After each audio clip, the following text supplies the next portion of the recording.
How's it going, guys? And we're doing another ranking video. And in this video, we'll be ranking music businesses.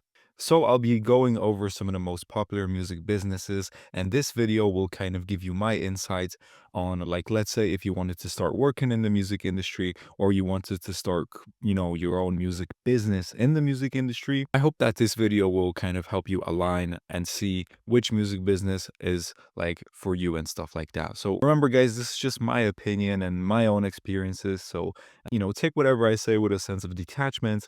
But yeah, anyways, let's get on to the video. Okay, so the first music business is a independent artist. So being a independent artist is super fucking hard. However, it is not impossible, and there are millions, I don't know, maybe even billions of artists that successfully do this as a career. I think the main thing that separates the successful independent artists from the ones that, are struggling or are not yet in, the position they want to be in, I think is because it's when you accept as an artist that I am a business, and if I want to be independent, I genuinely have to, work as a business. I have to have some sort of schedule. I have to get stuff done. I think for the artists that do this successfully, I think they just like it. I think they're entrepreneurs and they don't mind like running a independent artist business. I think the ones that have a hard time, breaking through are the people that generally want to be musicians and want it to be a career, but they don't like the business side of things, which is totally understandable, right? Because, being a musician shouldn't equal, running a whole business. I think it really depends, but just generally speaking, in terms of like making money and stuff like that, I think if you're a very good independent artist that's doing everything correctly, I think it is going in the A tier. Okay, now next one is running a record label. In my personal opinion, the hardest music business there is. Not only you have to, manage the whole side of the music business. So, like this goes so deep. As a record label, you have to, set up distribution, publishing, management, all those departments. And in order to make money, you have to already have a lot of money. So it's like this is not a kind of resourceful business. You cannot just, start it with, having $10. You have to have like, a lot of capital in order to offer advances to artists in order for them to sign to your record label. Where record labels are the best is the ones, that have a lot of money so they can make like big bets on artists.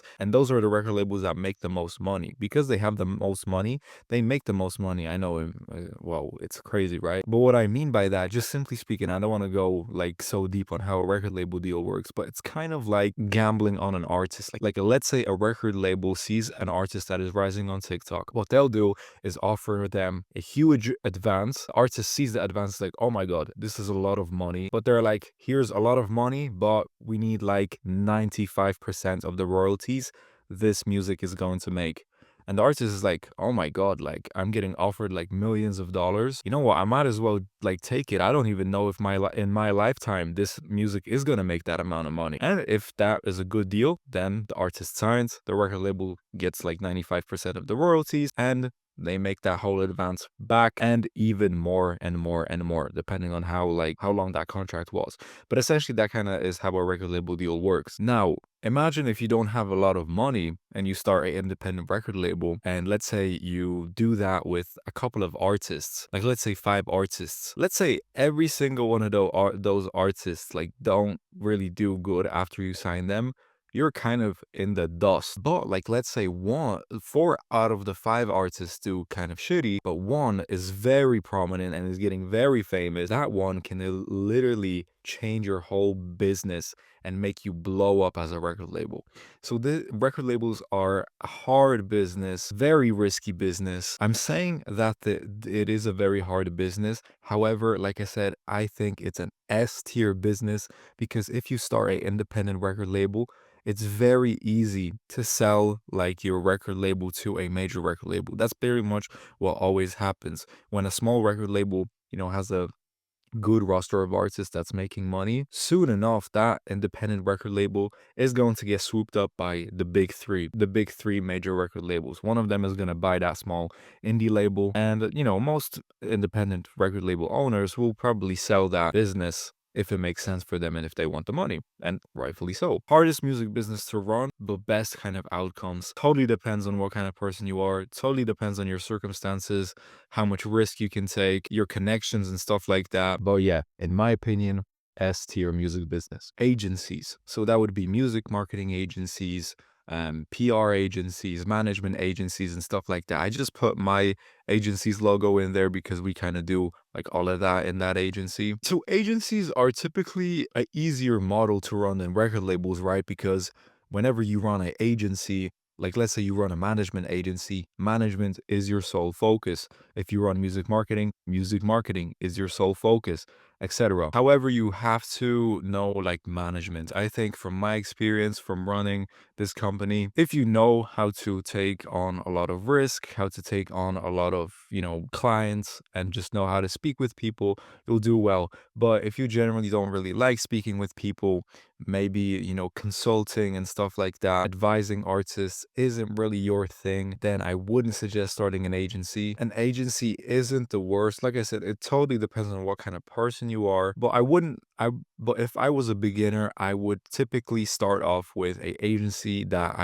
is in the field that I'm interested in. So let's say I'm good at like management, I would start a music management company. Let's say if I was good at like branding and I knew how to do like cool graphic design and I knew how to brand artists correctly, I would start a like creative branding kind of agency. For beginners, I would put it in like the B tier, hard to kind of, scale and stuff like that. You can only scale an agency if you're, pretty good in e-commerce, paid ads, and all of that kind of stuff. B tier, in my opinion. Okay, now we have music management. You're probably asking who the hell is that guy? And that guy is Scooter Braun. He's like a very famous music manager. Most likely he's managed your favorite artists. He's managed like the Kid Laroi, Justin Bieber. So whenever record labels have, an artist that they really want to blow up and is very big, they kind of hired this guy in order for him to, take care of them and stuff like that. So I think music management is a very, very cool music business. It also works for a lot of people because not a lot of people want to run like a music business. They don't want to be music,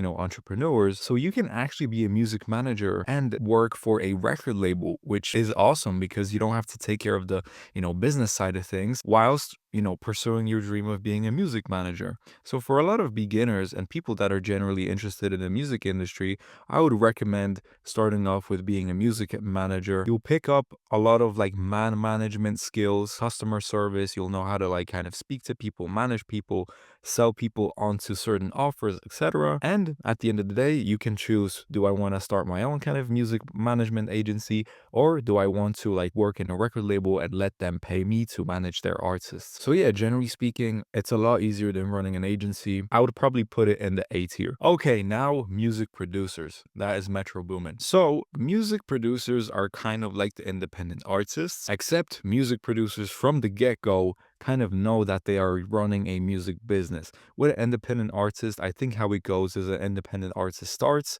and then later on they realize, oh, damn, I actually have a lot of stuff to do here by myself. Whereas a music producer kind of, whenever they start, their music producer journey, they know, okay, this is me. I run my own music producer business. And they know that from the start, which kind of gives them like a head start. If you're a good music producer, you can start making money by simply, uploading beats to YouTube. And a lot of people can scale that to like 6 figures a year, quite easily. I know a lot of talented music producers that like that, yet they make a very comfortable living, simply just producing beats on YouTube. Not only can you, have that source of income from YouTube, from people buying your beats on like BeatStars and stuff like that, which by the way is super easy to get like set up. But if a big artist uses your beats, then you unlock another side of income. It depends what kind of artist, but you might get some advance on the beat. You will get some, music publishing royalties. So not only is it easy to start, you just need to have some sort of discipline to upload beats every day, but you have so many like different ways of making money as a music producer. You can, make it from like BeatStars uploading to YouTube. If some